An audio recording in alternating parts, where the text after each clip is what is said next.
Hello, everyone. My name is Marissa Weiner, and I will be taking you through my presentation entitled Visualizing the Gender Gap.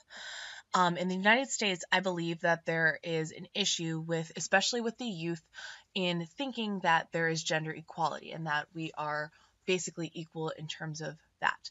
I think that there is not gender equality, and I think our society is starting to view that through a rose-colored lens. So the purpose of this analysis was to better understand and visualize the trends of gender differences throughout the world.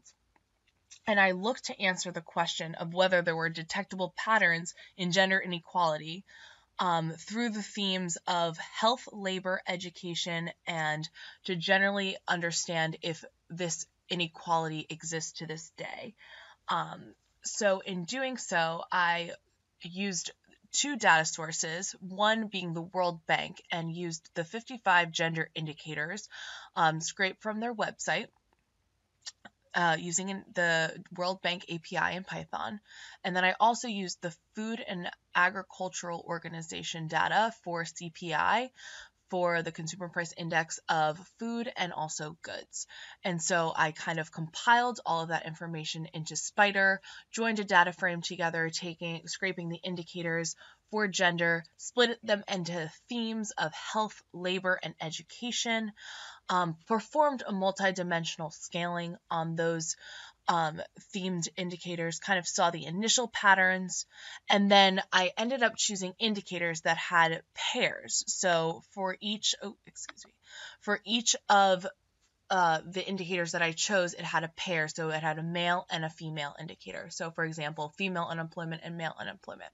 And so what I did was I took a difference of those indicators and did my analysis on that difference. And so I kind of found the gender gap.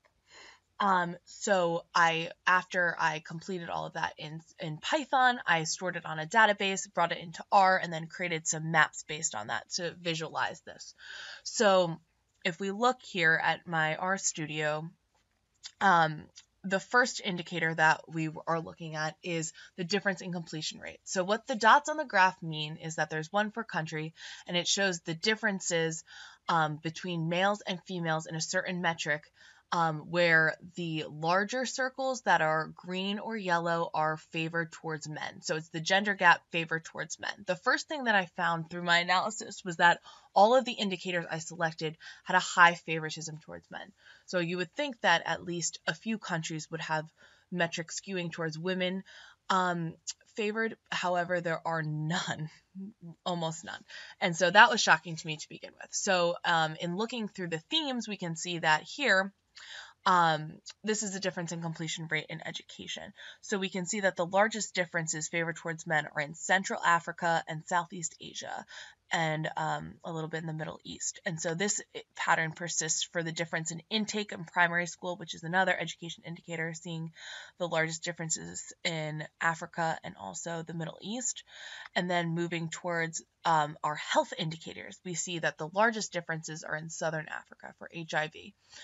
And then again, for difference in life expectancy, it's interesting because females usually outlive males. So you can see the scale is a little bit different here. And so 0 is actually the biggest inequality.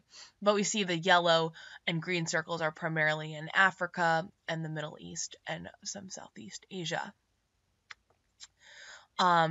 The labor indicators, however, painted a little bit of a different story. So the biggest differences in labor for the difference unemployment for youth of men and women favored towards men are in Northern Africa, Middle East, and Southeast Asia. And so in looking at the other indicator, so the difference in unemployment, we see kind of a similar pattern.